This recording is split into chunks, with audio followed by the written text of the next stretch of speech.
Allez, bonjour à tout le monde. Alors, j'espère que vous allez très bien. Moi aussi, je vais bien. Et soyez les bienvenus sur cette plateforme. Et je crois que vous êtes super concentrés parce qu'aujourd'hui, nous allons aller dans une nouvelle découverte en français, n'est-ce pas? Et précisément, nous allons travailler en orthographe. En orthographe, aujourd'hui, nous verrons. Je mets d'abord orthographe, voilà, orthographe. Alors, aujourd'hui, nous allons aborder des aspects de prononciation, d'écoute, tout ce qui se rapporte aux aspects d'écoute, de prononciation, qui peuvent parfois conduire en erreur.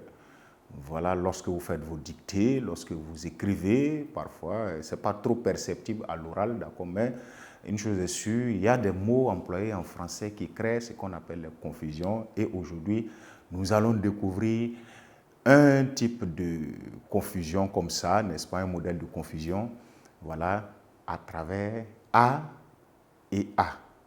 Quand on emploie A et A, par exemple, à l'oral, on ne sent pas trop, voilà, si on peut bien écrire ou pas ces deux mots-là suivant le contexte.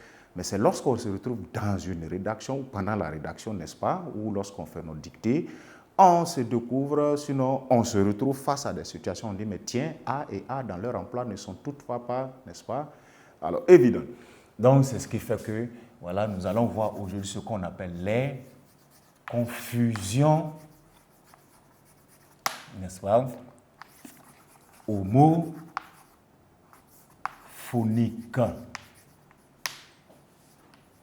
Les confusions homophoniques. Et la confusion homophonique que nous allons voir, ou les confusions homophoniques que nous allons voir, vont être le cas de A, quand on l'écrit sans accent, et A, lorsqu'on l'écrit avec un accent, d'accord, A et A, dans les deux cas de figure, ont un emploi qui peuvent facilement induire en erreur. Les confusions homophoniques, qu'est-ce que c'est? Ce sont des homophones, c'est-à-dire qui sonnent de la même manière, donc qui peuvent conduire dans l'erreur de la confusion. Voilà pourquoi on les appelle les confusions homophoniques. Et la confusion homophonique, le premier cas que nous allons voir, comme je viens de le dire, c'est le cas de A et de A. Alors, quand écrit-on A avec accent et quand écrit-on A avec, sinon sans accent, voilà. Il s'agit de savoir la nature de chacun et aussi appliquer des astuces pour pouvoir se retrouver, n'est-ce pas? Sinon, en vous accrochant à un par cœur en tant que tel comme ça, c'est-à-dire apprendre par cœur, peut-être que ce n'est pas tout à fait évident. Il faut, en plus de découvrir la règle, appliquer parfois certaines astuces. C'est ce qui fait qu'on va noter en premier lieu, d'accord? Alors, A, qu'on écrit, n'est-ce pas, sans un accent. Et on va se rendre compte que partout où on emploie alors, ce A-là, il ramène la plupart du temps au verbe avoir, ou ce que vous appelez l'auxiliaire avoir. Donc, on va en ce moment dire, lorsqu'on emploie, donc, A, je vais l'écrire comme ça, en précisant, sans accent, alors, il s'agit, on va dire, voilà, comme ça,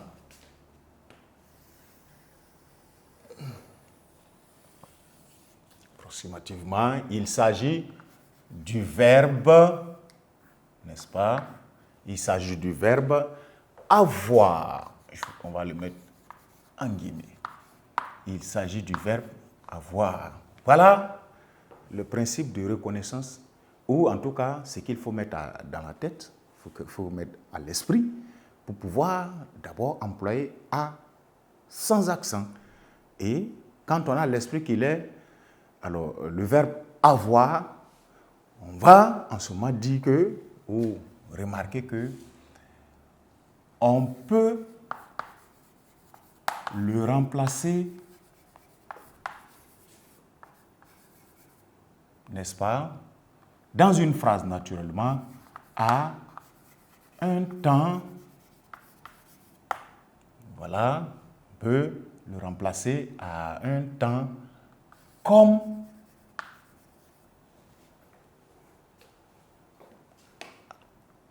l'imparfait.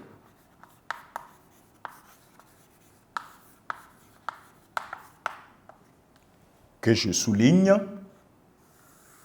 à un temps comme l'imparfait. Vous voyez ce que ça veut dire, n'est-ce pas? On va prendre l'imparfait peut-être comme le temps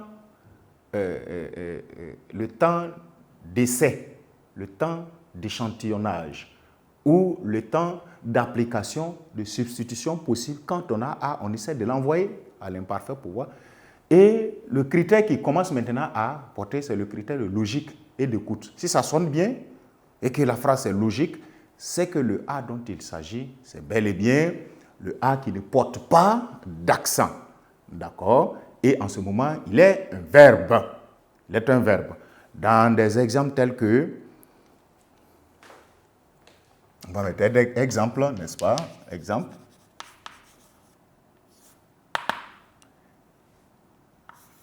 Elle a 17 ans.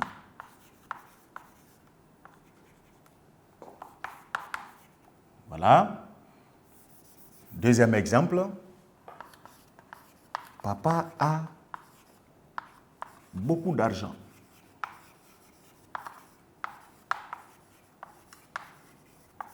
Point. C'est parce qu'on écrit ainsi déjà que, voilà, c'est évident, on le découvre. Sinon, imaginez que c'est lors d'une dictée, on dit, elle a 17 ans. Vous hésitez, quel A écrit? Est-ce que c'est le A verbe qu'on est en train de découvrir pour le moment ou bien c'est un autre A? On dit d'expérimenter, de renvoyer la phrase là potentiellement à l'imparfait. Et on se rend compte qu'on peut dire qu'elle avait, vous voyez, elle avait 17 ans. Quand on dit elle avait 17 ans, ça sonne bien, c'est logique, c'est correct. Donc, en ce moment, quand on peut dire elle avait 17 ans, donc si on a entendu qu'elle a 17 ans, le A dont il s'agit est un A qui ne porte en ce moment pas d'accent. Dans le même, suivant la même logique, dans le deuxième exemple où on dit papa a beaucoup d'argent, vous voyez que vous pouvez dire papa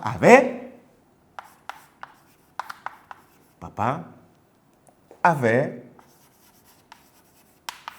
n'est-ce pas, beaucoup, on met point de suspension, papa avait beaucoup d'argent. Vous voyez, en ce moment, alors vous êtes dans une application réussie de A qui ne porte pas d'accent. Qu'en est-il maintenant du deuxième A? Celui qui porte l'accent en ce moment, n'est-ce pas? Et lui, on va à la ligne mettre en deuxième tiret, n'est-ce pas? En disant A, en mettant son accent, et se rendre compte que on écrit, n'est-ce pas, A. On le met en rouge et on précise avec l'accent grave, l'accent est toujours grave, n'est-ce pas? Avec l'accent grave, n'est-ce pas? Lorsqu'il s'agit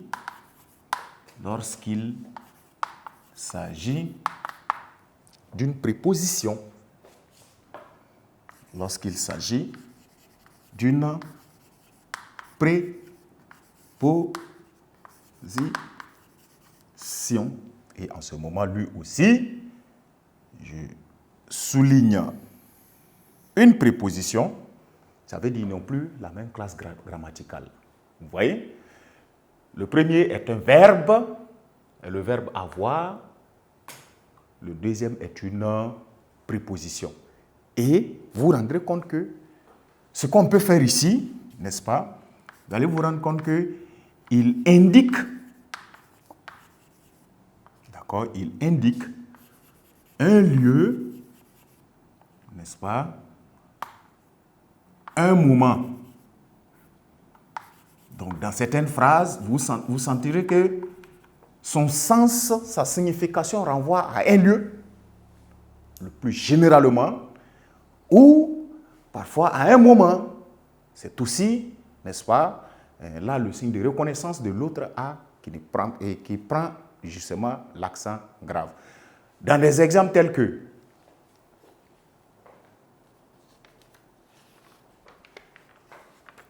on va mettre un exemple, je vous donne une phrase telle que les écoliers, exemple,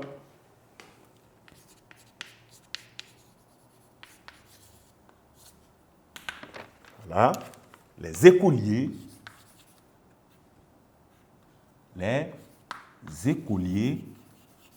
n'est-ce pas, partent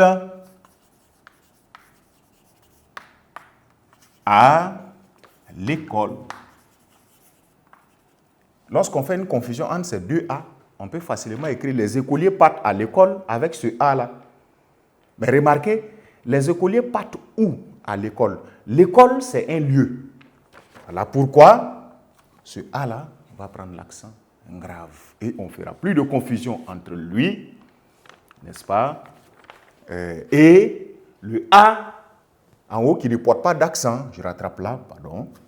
Donc vous voyez, lorsqu'on écrit A, naturellement avec l'accent grave, c'est-à-dire on écrit A avec l'accent grave lorsqu'il s'agit d'une préposition et il indique en ce moment un lieu, un moment, une période, une époque, etc. N'est-ce pas?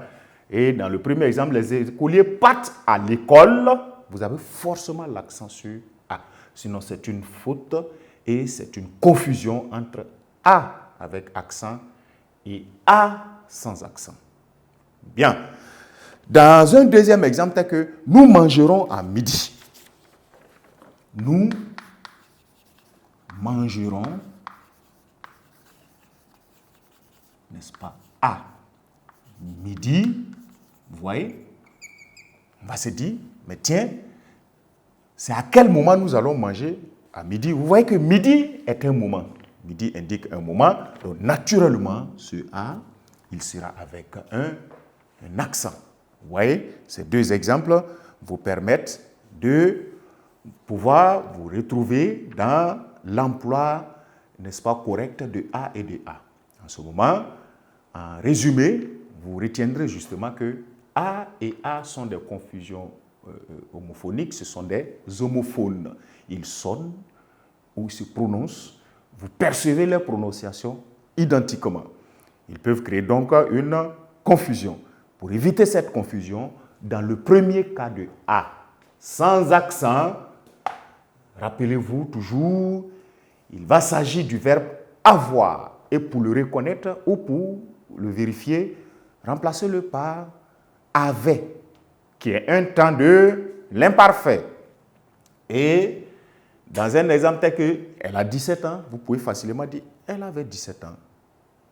Dans le deuxième cas de A, où il porte maintenant un accent grave, précisément, alors ne vous perturbez pas, il s'agit d'une préposition qui indique la plupart du temps un lieu, en général, une époque, un moment, n'est-ce pas? Donc, dans les deux exemples qui séparent, les écoliers partent à l'école et nous mangerons à midi. Dans un exercice appliqué maintenant, nous allons découvrir des situations où il y a un emploi nécessitant chacun de ces deux A.